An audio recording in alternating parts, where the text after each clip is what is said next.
Lacombe, infectiologue à l'hôpital Saint-Antoine, qui dresse un constat sur cet épisode sanitaire, force et faiblesse, bien sûr, du système médiatique confronté à l'incertitude de la pandémie. C'est le regard d'une infectiologue et chercheuse largement interrogée pendant la crise.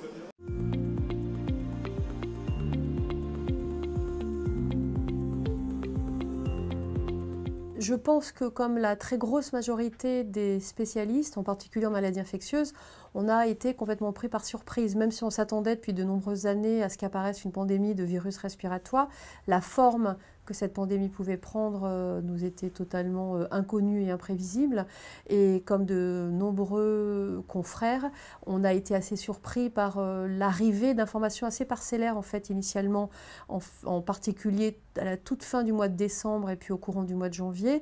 Et beaucoup d'entre nous, à partir des informations qui diffusaient difficilement de Chine, avons pensé que cette pandémie pourrait, alors d'abord ne pas être une pandémie, c'est-à-dire ne pas être une épidémie globale qui allait concerner le monde entier, mais plutôt une épidémie qui ressemblerait un peu à l'épidémie de Stras qui avait sévi en 2002-2003 et que, avec les mesures de contingentement qui se mettaient en place en Chine, pourrait être contenue sur le territoire chinois ou l'Asie du Sud-Est.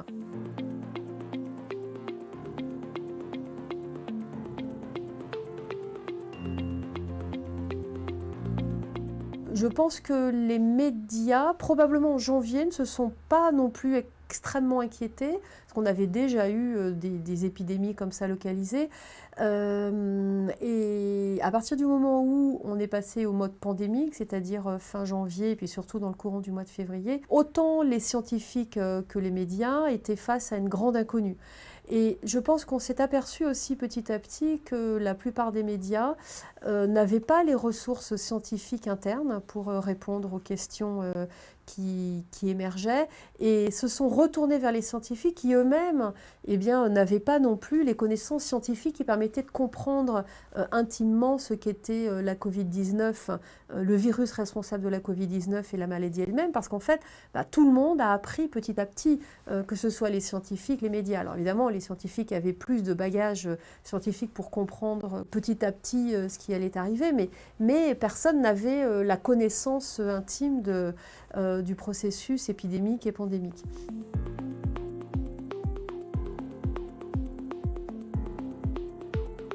Et je dirais que cette incertitude, cette absence de connaissance et cette incertitude a laissé le champ au développement de théories, on va dire, qu'il était difficile de contrecarrer, des théories complotistes qui ont émergé extrêmement vite sur l'origine du virus, sur qui était malade, sur la façon dont ce virus se transmettait.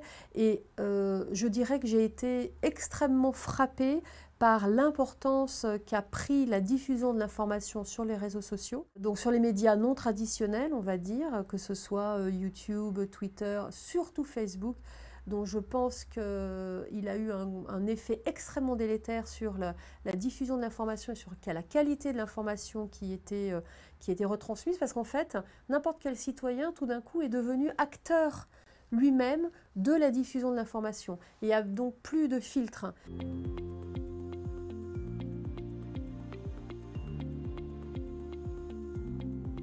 Les médias traditionnels, je pense quand même dans leur majorité, ont essayé de jouer le jeu, d'essayer d'aller à la source de l'information.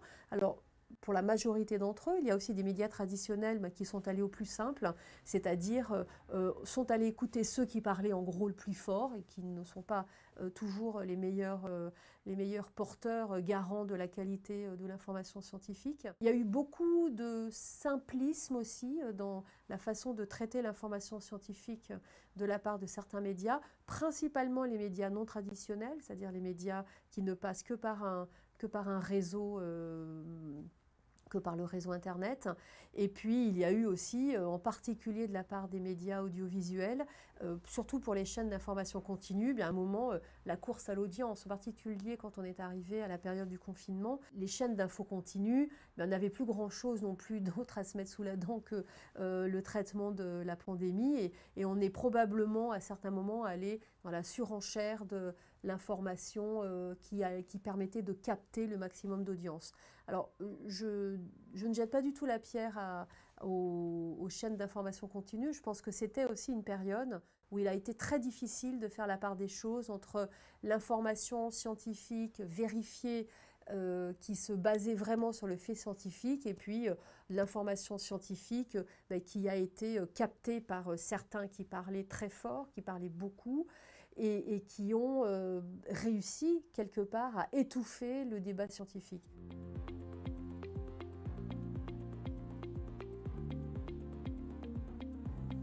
Probablement qu'on s'est aperçu aussi à l'aune de la pandémie, de la crise sanitaire, qu'il manquait en France une organisation de la diffusion de l'information scientifique. Alors, comment cette organisation de la diffusion de l'information scientifique pourrait être faite? Il y a déjà eu des pistes qui ont été soulevées ces dernières semaines. Alors, c'est déjà une idée ancienne, mais qui n'avait pas vraiment abouti et qui pourrait aboutir. Mais là aussi, il va falloir voir comment on peut le faire en ayant le moins d'attitude partisane. Eh bien, c'est une espèce d'agence de diffusion de l'information scientifique. Je trouve que c'est une très bonne idée. Le problème qui va se poser très rapidement, c'est qui va donner de l'information scientifique à diffuser par cette agence, qui va financer l'agence. Est-ce qu'on va être capable, nous, Français, au contraire, par exemple, de l'Angleterre qui a ce type d'agence, est-ce qu'on va être capable de mettre en place un comité indépendant sans financement qui pourrait induire éventuellement des conflits d'intérêts, parce qu'il est absolument indispensable que l'information que l'on met à disposition des médias soit complètement détachée de conflits d'intérêts pour qu'on ne puisse pas accuser cette information quelque part d'être partisane. Donc je pense que c'est une des leçons majeures qu'il va falloir tirer de la crise sanitaire, ça va être de faire une autocritique et de se dire on n'a pas toujours été très bon dans la façon qu'on a eu de diffuser l'information, nous scientifiques, mais également la caisse de résonance que sont les médias, parce qu'on voit bien que quand on est dans une situation où on a une angoisse, une angoisse globale face à un agent infectieux inconnu, on a la meilleure façon de répondre à cette angoisse globale, c'est de diffuser de la bonne information scientifique et que c'est très difficile dans un climat de crise.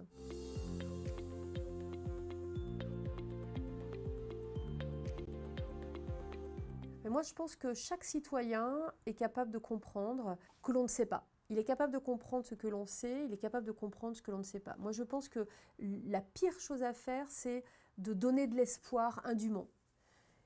Mais ça ne veut pas dire qu'il faut être absolument alarmiste, parce que, évidemment, on est des scientifiques, nous sommes des infectiologues, nos collègues sont des médecins et chacun avait un petit bout de la solution. Et en tout cas, dès le début, on n'a pas non plus été complètement démunis face à cette pandémie. Quand les malades sont arrivés à l'hôpital, on a su les traiter. On a su les traiter de mieux en mieux, mais dès le début, on avait déjà des solutions thérapeutiques à leur apporter. Et on a appris, on a appris tous ensemble, et on a appris assez vite en fait, parce que on a quand même, c'est un agent qui a émergé, c'est un agent infectieux qui a émergé, à partir, on va dire, de façon officielle à la fin du mois de décembre, début du mois de janvier. On a commencé à avoir des malades fin février, début mars.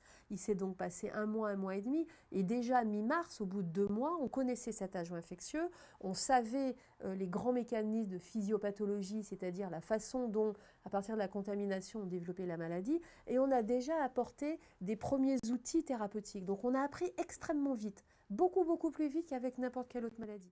Donc ça, le fait de partager ce type de connaissances,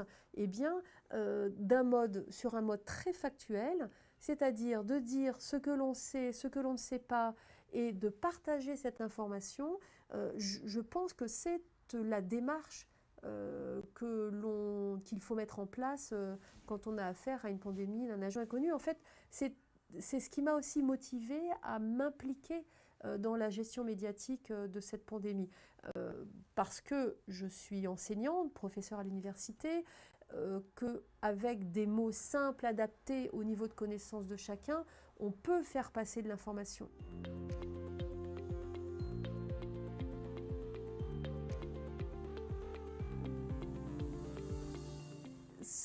a été en fait extrêmement difficile parce que ce premier niveau, on a été plusieurs à le faire. Bon, j'ai peut-être été à un moment donné plus médiatisée que d'autres parce qu'aussi à cette époque-là, mars-avril, on a vu très peu de femmes s'engager dans la diffusion de la connaissance scientifique et la médiatisation. Et ça pose une question aussi sur le regard que portent les médias sur les femmes expertes. Et ça aussi, c'est une autre leçon qu'il va falloir tirer la crise. Ce qu'il s'est passé aussi à un moment donné, c'est qu'on a eu une captation du débat scientifique dont il va falloir tirer les leçons, parce que ce qui nous a causé beaucoup de tort à nous scientifiques qui avons essayé de faire passer un message qui soit vraiment sur la ligne de crête, eh bien, on a été... notre message a été brouillé par d'autres scientifiques qui ont voulu complètement capter la lumière en fait des médias et qui ont un peu étouffé tout ce débat scientifique. Donc ça, c'est aussi une autre leçon qu'il va falloir tirer de la gestion médiatique de la crise.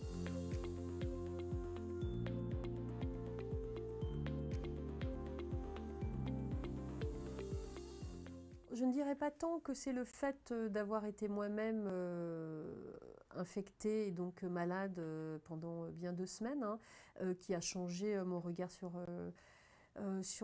la maladie, sur la pandémie, etc. Je dirais que c'est plus l'expérience globale de ce qu'on a traversé. C'est-à-dire que de ma vie d'infectiologue, jamais je n'aurais pensé vivre une période pareille. Jamais je n'aurais pensé qu'un jour j'arriverais dans mon service et que sur les 40 lits d'hospitalisation, eh bien, j'aurais eu 40 malades du Covid. Jamais je n'aurais pensé que mes équipes seraient sur le front le jour, la nuit, les week-ends, sans discontinuer pendant 3 mois, avec beaucoup d'entre nous intimement touchés, dont moi dans un second temps. On voit que personne n'est à l'abri, qu'on est, je pense, complètement changé pour toujours.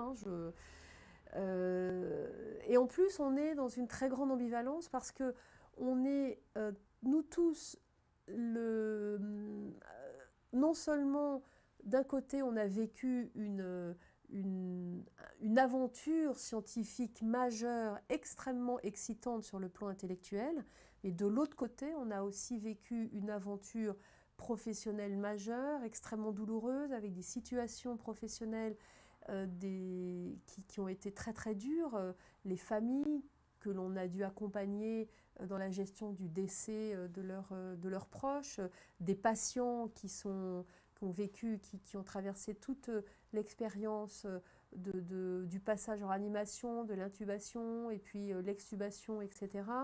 On a vécu aussi la frontière entre le professionnel et l'intime, la maladie de collègues, certains qui ont été intubés, certains qui sont décédés.